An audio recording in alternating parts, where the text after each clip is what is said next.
amin ng Panginoon. Ito po ay binabasa ko habang kami ay nagbibiyahe kagabi. Kami po ay lumuso sa zero visibility kagabi, Pastor Mike.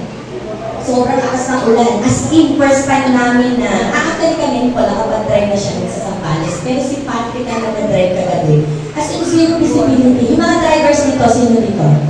Pag sinabing zero visibility, as in, wala kang makikita. Tapos ang dilim pa. Ito po ay tinahan namin ng mga, mas ba ako nag-chat nun? From 8 o'clock, di ba? From 8 o'clock to 10. 10 na kami naman din sa bahay. As in, ang nabibigay lang po ng liwanag sa amin ay yung mga backline ng sasakyan. Wala po kaming katigil-tigil sa pag-pray. Lord, show us the way. Show us the way. Kasi wala nga kami makita. As in, zero. Sobrang lakas na ulan, tapos may lightning pa, di ba? Tapos, yung mga truck, minsan nagpapasaway pa. Alam mo natin yung mga truck, di ba? So, panay ang prayer namin. Si Patrick, sabi namin, Patrick, ikaw na naman tayo kasi ikaw yung walang salamin. So, by the grace of God, within 1 hour of zero visibility, kami po ay pinagpala at pinag-ingat ng Panginoon. Kami ay inatid sa Greenland ng mapayapang. Yun po ay isa sa attributes ng ating Panginoon. Di po ba? Amen po ba? Amen. Yun, isang patutulong ko gano'n na pwede natin i-relate sa ating pong topic today. Sige, Ann, pasukin mo na. Yan. So, yung Psalm 73 po, yung mga awit 73, nung habang binabasa ko po ito po ay, yung latter part, yung bandang huli po ng verse, ito po ay nagpapatungkol sa isang popular worship song. Ang kanyang title ay, Whom Am I in Heaven? Mamaya po papahawin natin kay Sister Lani. Para mas maganda yung boses, hindi naman malaki, di ba? Okay, ito po yung binigay sa akin ng Panginoon.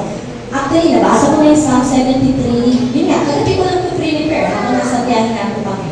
Sabi ko, Lord, ano ibibigay ko mensahe sa akin yung mga kapatid? Ano po yung gusto ni pahatid? Nasa habang din ni Girlie at habang nanonood din naman ako minsan ng online ninyo, it's been a month na ang series po daw ay about sa ating Panginoong Jesus.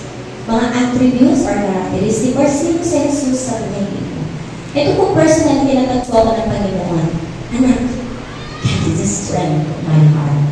At yun po ay sasabihin ko rin sa inyo. Actually, ito palang salita na ito, pwede na tayo muli. Di ba? May natututunan na tayo eh. Sino ba ang Panginoon sa buhay ng kapatid? God is the strength of your heart. Ang Panginoon po, ang kalakasan ng ating puso.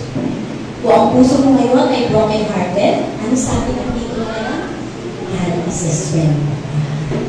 Kung ikaw ay nalulugmok, napapagod ka ngayon, meron kang personal na dinadala, baka pwede ka na rin sabihin itong ating dito. God is the strength of my heart. Sige nyo ako, sabay-sabay na po tayo. 1, 2, 3. God is the strength of my heart. Parang hindi naman. Malungkot kayo eh. Sa pa, yung may kagalakan, sabi mo kalakasan, parang nangihina kayo. Kumain ba kayo? 1, 2, 3. God is the strength of my heart. Yun. Nag-almusal naman pala eh. Okay na, gusto niyo po. Can I ask someone na ano? Pwede yung bowl muna. Tapos saan natin i-chat. Sorry, yan ko lang nasabi. Yung bowl 73 muna. Salmo.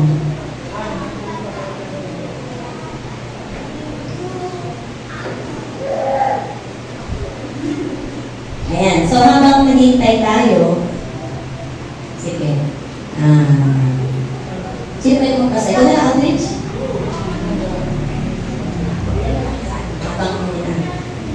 Basahin muna natin yung buong chapters, then hihimay-himay po natin. Kung ano yung nagpapatukoy o nagtutukoy sa ating titulo na yun. Salmo 73, 2 and 3. Ngunit ang sarili halos bumagsak. Sa paghakbang ko'y muntik na madulas. Sa taong mayabang, ako'y naiingit niya at sa biglang yaman ng mga masama. 3. Yung susunod 21 to 26, diba? Yan. 21. Nang aking isip hindi mapalagay at ang damdamin ko'y labis na nasaktan. Di ko maunawa para akong tanga. Sa iyong harapay, hayop ang kagaya. Gayunpamay, sinasamahan mo ako. Sa aking paglakad ay iaakay ko. Ang mga payo mo'y umakay sa akin, marangal na ako'y iyong tatanggapin. Sino pa sa langit kung ikaw lamang, at maging sa lupa'y aking kailangan. Puso ko't kaluluwa kong nanghihina, kung nanghihina man, ang Diyos ang lakas kong tanging kailangan. Amen. 28. Ngunit sa sarili tanging hangarin ko, sa piling ng Diyos, manatili ako. Sa piling ng Panginoong Yahweh, ako'y mapanatag, ang kanyang ginawa'y aking hinahayag. Napakaganda po, di ba? Nandun na yung kanyang mga attributes eh. Sabi ko nga, pag binasa mo pala ng Psalm 73, hindi mo naman kailangan hanapin pa eh. Or, ano ba yung hahanapin mo? Ang dami ng nabanggit na katangian ng ating Panginoon. Kanina nga sa awitin, para kami nag-usap ni Ate Gigi, yung mga worship songs, it's all about the attributes of God. Di ba? Binanggit ko yung katapatan, kadakilaan, kay buti-buti mo Panginoon sa worship song. Lahat ng yun ba ay ikinakanta lang natin or inaawit lang natin? O yun po ba ay isinasabuhay natin? Yun ang lagi ko sinasabi sa mga kabataan. You're not just singing the worship song. You should live the worship song. It starts in your heart. Kung inaawit mo lang yun, palagay ko baka hindi yung panararanasan ang sinasabi natin kay buti-buti ng Panginoon. Kung inaawit mo lang ang dakilang katapatan, kapatid, kailan mo naranasan ang katapatan ng Panginoon kung bakit ito'y inaawit mo lang at hindi mo na ipapahayag sa Kanya. Kasi kaya tayo laging nagsisimula sa awitin ng mga papuri at pagsamba sa Panginoon para ipaalala sa atin, sino ba ang ating Panginoong Jesus? Sino ba siya sa buhay mo? Diba? Hindi yung tayo basta nag-praise and worship mga kapatid. Doon pa lang sa pasimulan ng panatahan, God is telling me, anak, napakabuti ko sa iyo. Anak, napakadakila ng ating pangalan. Ipahayag mo ito sa iyong pamilya, sa iyong mga kapatid, sa iyong mga kaibigan, mga ka-office or ka-class. So, doon pa lang, di ba, malalaman na natin, oh my Lord, di ba, ito yung attributes mo, but sometimes, nakakalimutan po natin. Bakit po natin nakakalimutan? Minsan, ang attributes or katangian ng ating Panginoong Jesus. Basic. Hindi ka na nagbabasa ng salita ng Diyos. Diba? Hindi ka na nakikinig ng salita ng Diyos. Baka nga ngayon parang lutang ka rin katulad ko Nakaupo ka dyan, pero ang tanong, nakikinig po na tayo sa salita o mensahe ng ating Panginoon. Yun po yung minsan kaya hindi natin nakikita ang katangian ng Panginoon. Yes, we attend regularly the Sunday service, pero hinihingi ba sa Panginoon, Lord, isang attribute lang, isang katangian lang, gusto ko pong ipahayag niyo sa akin ngayon kung sino ka talaga sa buhay ko. Amen po ba? Amen. Lahat po inaasahan ko, paglabas niyo po dyan, Lord, sino ka ba talaga sa buhay ko? Ikaw ba'y tapat?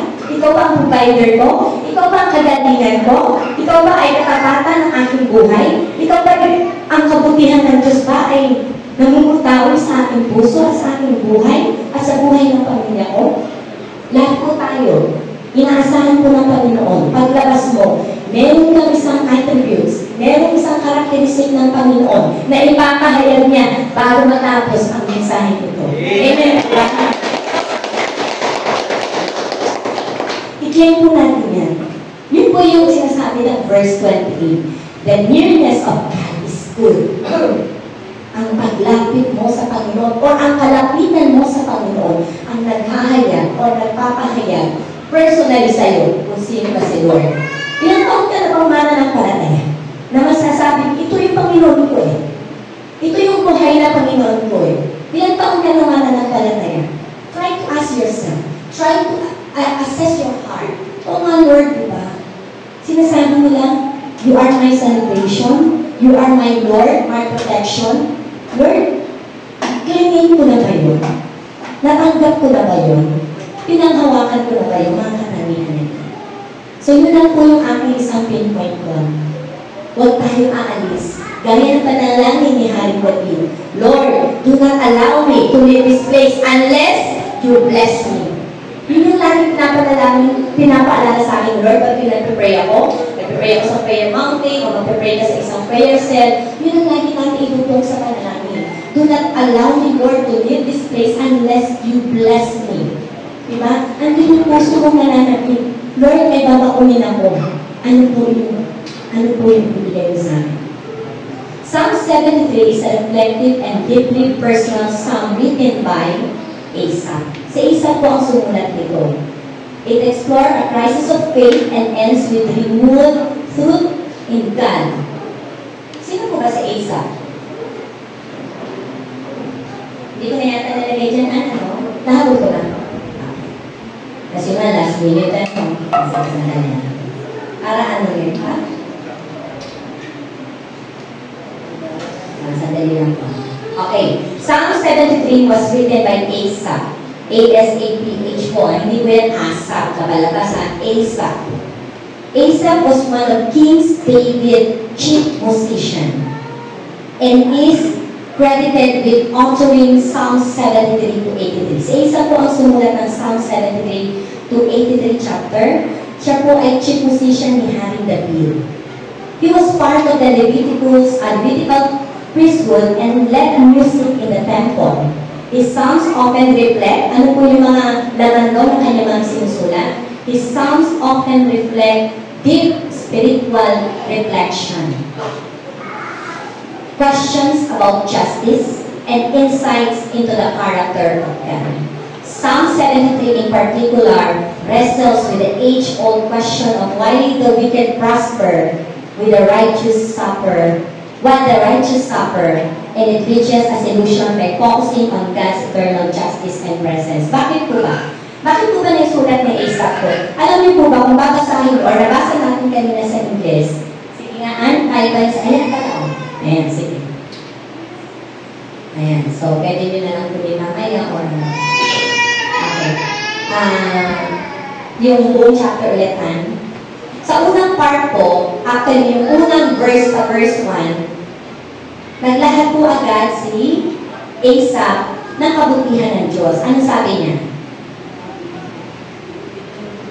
Kay buti ng Diyos sa taong matuwid, sa lahat ng tao ang puso'y malinis. Sa Ingles, He is good to the Israelite who has a pure heart. Yung may po ang puso, mabuti po daw ang ating Diyos. Sa matuwid, sa lahat ng taong ang puso'y malinis. Pero pagkatapos po agad ng verse 1, nagkaroon na po siya ng pagdududa sa kanyang paniniwala sa ating Panginoon. Ano sabi niya? Ayan. But as for me, my feet had almost slipped. I had nearly lost my foothold, for I envied the arrogant when I saw the prosperity of the wicked. Baka mas gusto nila Tagalog. Dali natin mo. Ano sabi ng 2? Ngunit ang sarili halos bumagsak sa paghambang ko'y muntik ng madulas. Sa taong mayabang ako'y naiinggit niya at sa biglang yaman ng masama. Pinasimulan niya sa papuri sa ating Panginoon. Tapos yung mga succeeding verse po ng ating Psalm 73. Yan. Yung unang verse, he is affirming the attribute of God. Verse 1. And the following verse from verse 2 to 14, crisis of faith, lumabas po. Ano po yung crisis na dinatnan or naranasan ni Asaph? Yun nga sabi ng 2 and 3. Bakit? Nagkaroon siya ng pagkakainggit. Kung babasahin po natin ng mabuti. Bakit siya naiinggit? Lord, bakit siya? Hindi naman siya nananampalataya. Bakit mukhang siya yung pinagpapala mo? Nagtanong na ba kayo sa Panginoon nun? Lord, ako nga napaka-faithful ko in my prayer, in my personal devotion. Hindi na siya nag-aatin sa church. Bakit mas mukhang malaki ang bahay niya? Did you ask God about it? Parang naging ganun po yung katanungan ni Asaph eh. Diba? Bakit yung mayayabang sila pa yung pinagpapala? Bakit yung mga hampo, yung mga masasama, sila pa yung pinagpala? Bakit ako, Lord? Napaka-painful ko naman sa iyo eh. Anong ganun yung pinaparating niya? Did you ask God? Natanungin lang po ba ang Panginoon? Lord, bakit ako pa yung magkakasakit? Naging tapat naman ako sa iyo. Lord, bakit pa yung ako yung naghihirap? Ako pa yung na-aksidente. Ako pa yung nakalunan ng 25 cents. O, yung recently kahapon, di ba? O, di ba? Yung mga ganun po pagtatanong sa Panginoon, yun din po ang pinadaanan ni Asa kung bakit niya naisulat itong Salmo 73 or mga awit 73. Tuloy natin, Ann.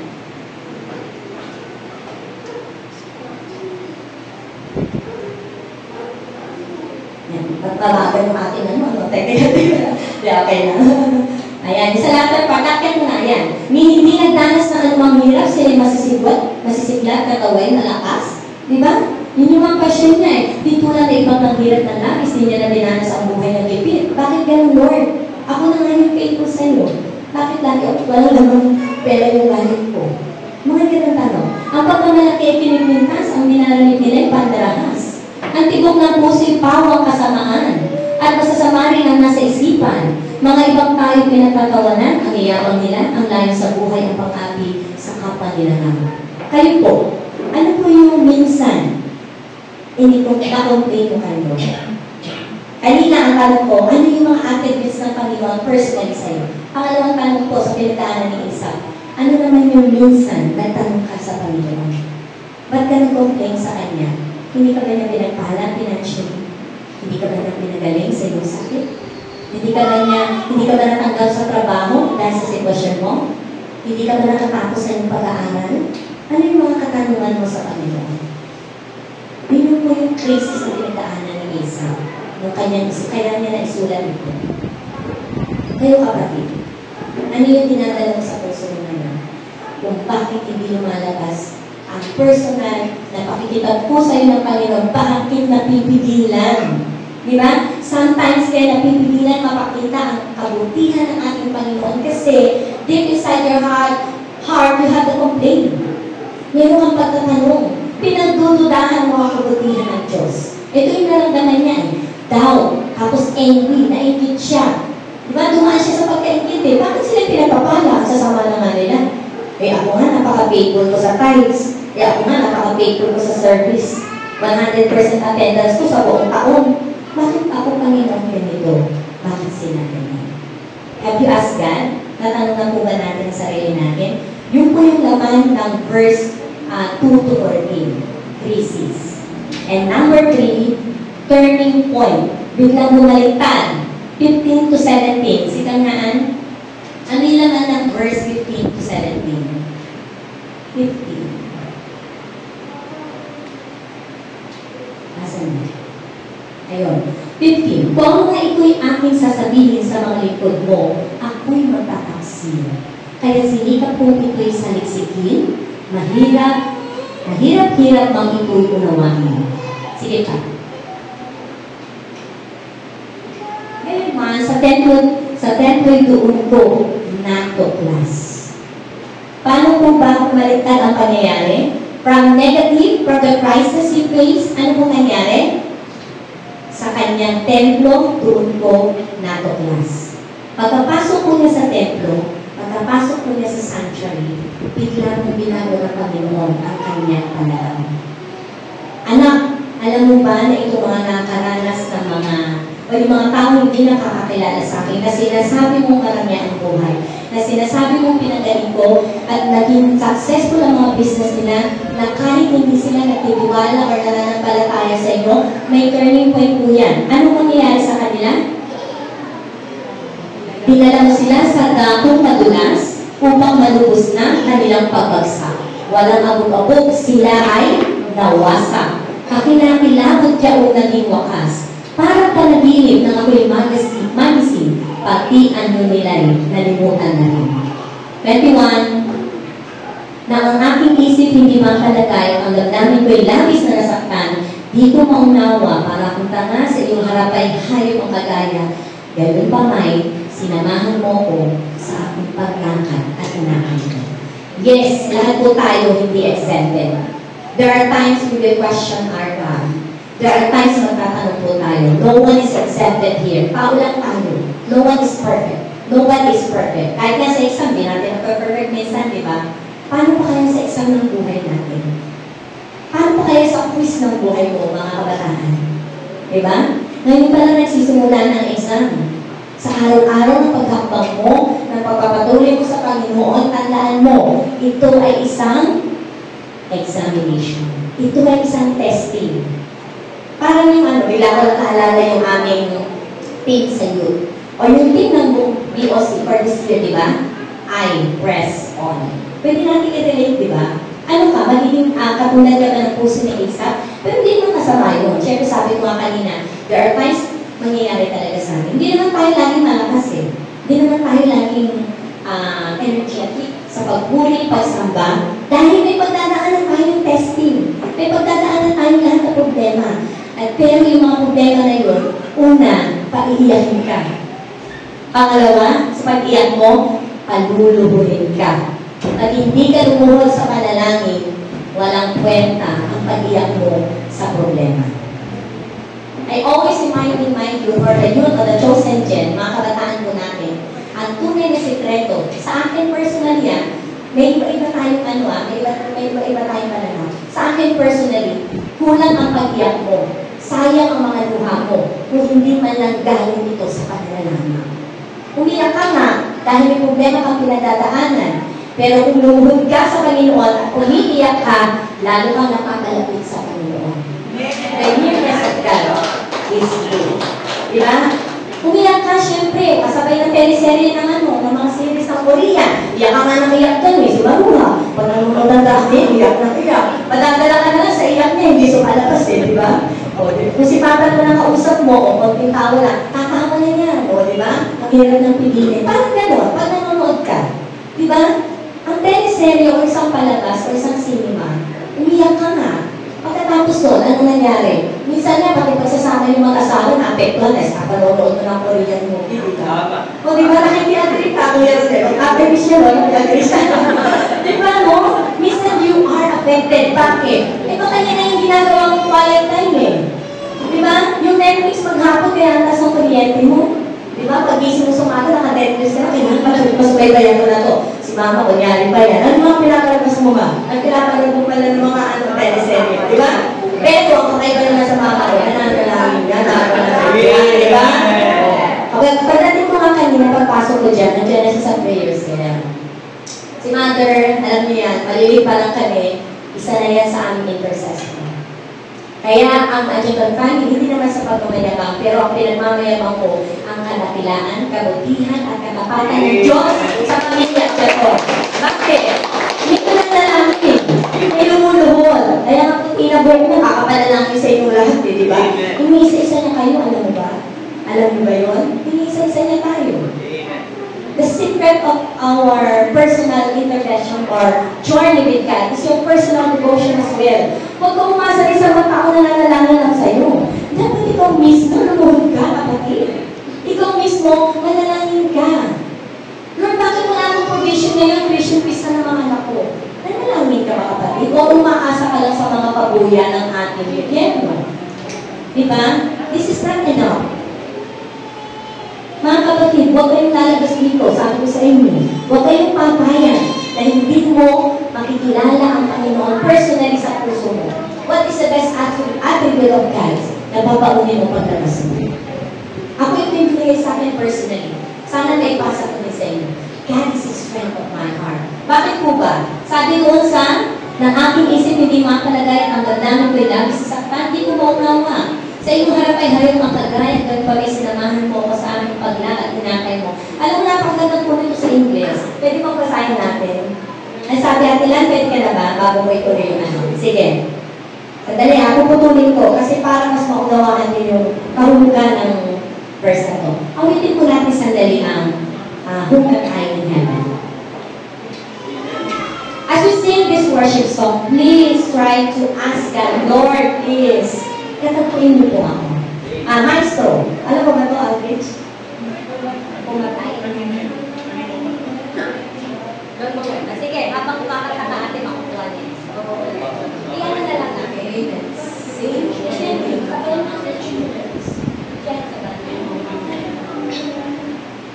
po, kasi tayo sa tayo. Kahit sa bayan niyo ba? Bayan. Makaroon po yung tayo.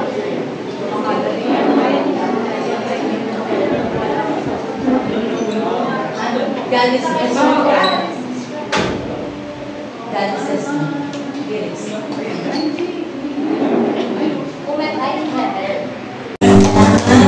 Sir Lani, yan aking lagi naman. Baka pag ako sasalita. Sa awitin po yan, yan po ay nakalahad sa Psalm 73. Yan po ang nilalaman mo ang awitin na yan. Yan po nang galing yung awitin na yan. Diba?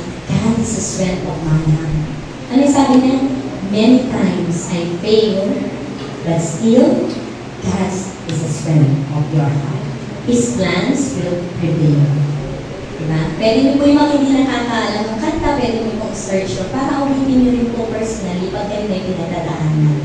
So, balik po tayo para po, tapusin ko na po ito. Meron po akong iwan sa inyong tatlong bagay, bukod po sa mga nabanggit ko kanina. Ito po yung ating ultimate security. Kasi sinasabi mo, God is your strength.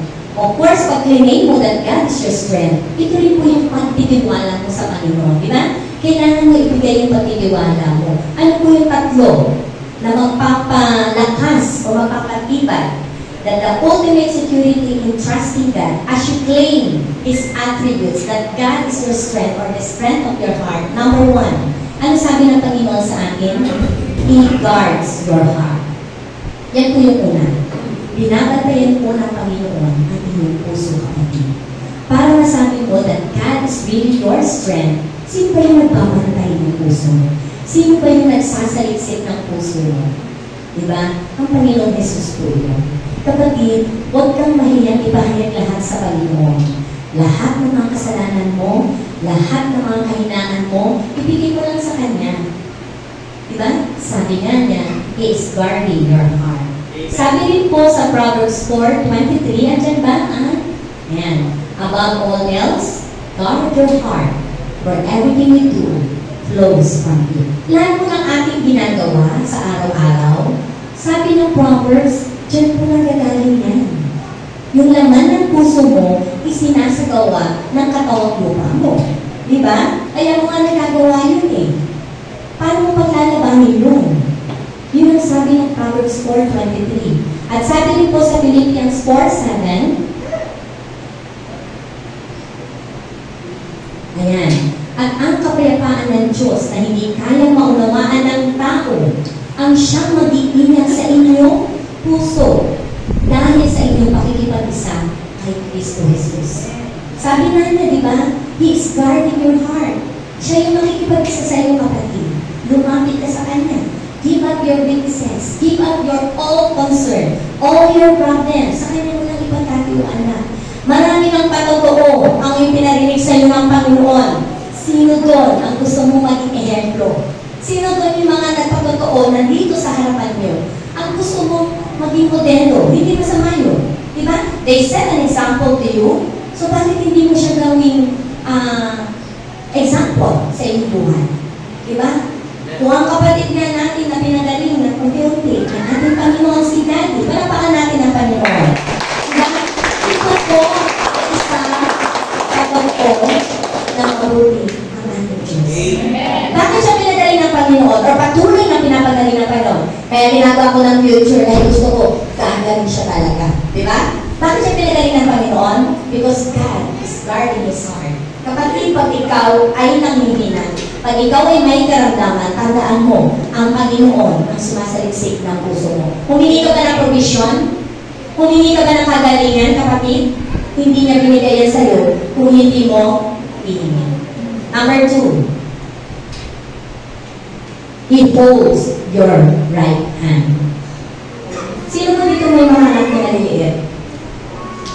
Pagtatawid sila, ang gagawin mo.